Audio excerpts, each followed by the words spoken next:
Hey, welcome back, everybody. So there's some changes coming in the 2025 retirement numbers and information. So here's the 5 key takeaways that I had. To start with, that Social Security is going up with the cost of living adjustment this year. It's going up 2.5%. It's great that Social Security does that. I wish my pension did that. Unfortunately, it does not, but it's nice that Social Security does try to keep up with inflation, and that helps all of our seniors. When we get to that point, we're on a tight budget as it is. So knowing that your retirement is at least adjusted for inflation helps.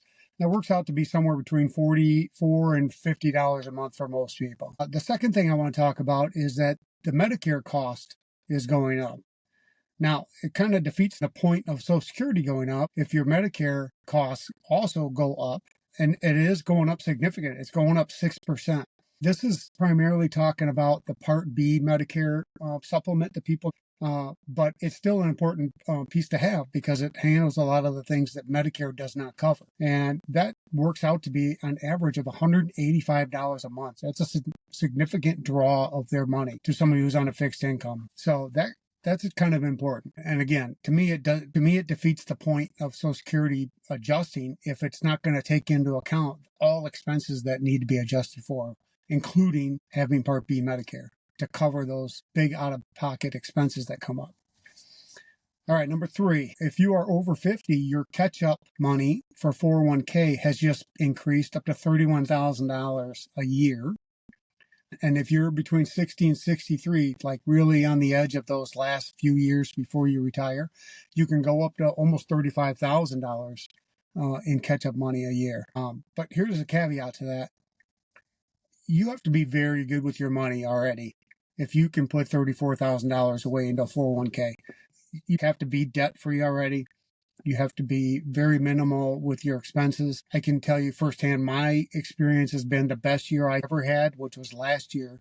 I put somewhere close to 20K away in my 401, but nowhere near $34,000 or $35,000. That would work out to be 43% of my income if I were to go that high.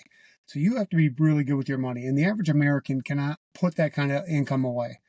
I do appreciate the opportunity. I wish I made $200,000 a year that I could afford maybe to put in that, because that percentage would only be 20% maybe. Anyway, the key to this, I think, is find the number that works for you and works in your budget, and that's what you put away.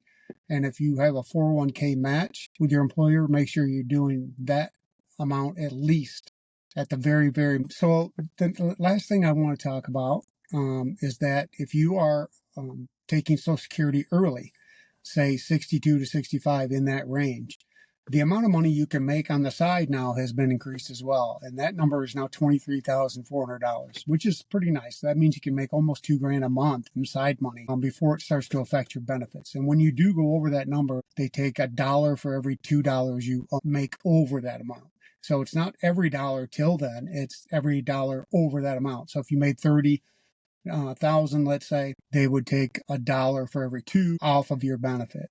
Obviously, you don't want to go over if you don't have to. And most people that use part-time money pay pretty close attention so they don't have to worry about it. So that's something you need to consider as well.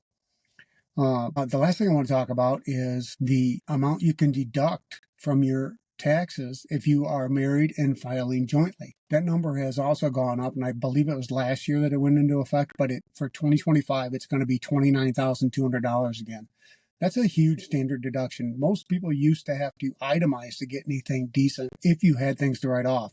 And now with you getting $29,000, that's pretty remarkable. It's almost impossible to itemize anymore unless you have a lot of interest earning investments that you collect on dividends, rental properties, that kind of thing. But here's something magical. If you are in retirement already, meaning you're 65 or your spouse is 65, you can take up to $32,300 as your standard deduction. So that's kind of a bonus if you are retired already. Something to think about. It's nice to get these perks from the government. I wish that Social Security rose with the average cost that the average retiree incurs, especially when we're talking about the Medicare Part B cost going up by 6% and Social Security only went up by 2.5%. But at least it's something. We're getting there. So, as always, thanks for watching. We'll see you next time.